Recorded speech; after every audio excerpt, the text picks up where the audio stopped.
On a Kabul hillside, policeman Munir Ahmed is being laid to rest. He's one of the many victims of Saturday's attack in the Afghan capital. The grief is etched on the face of one of his surviving brothers. Near the blast site, Marie Shirin Agha is in another kind of agony. She's clutching a photo of her eldest daughter, 12-year-old Mariam. She dropped her off here Saturday morning, but Mariam didn't come home. Her mother has looked everywhere. I don't know what to say. She was the only breadwinner in our house. She was selling pens in the streets, and she would bring the money to help raise her other brothers and sisters.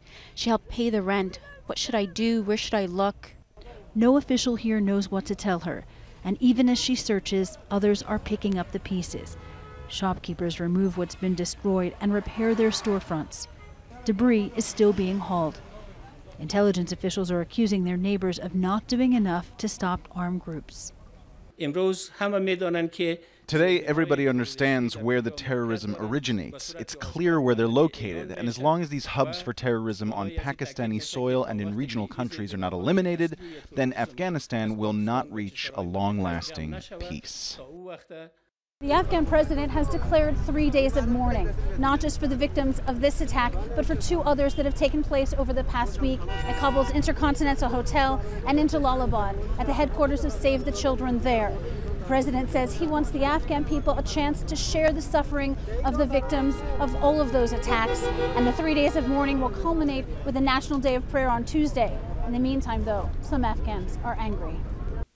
Back at the graveyard, the mullah prays one day there will be peace and unity here.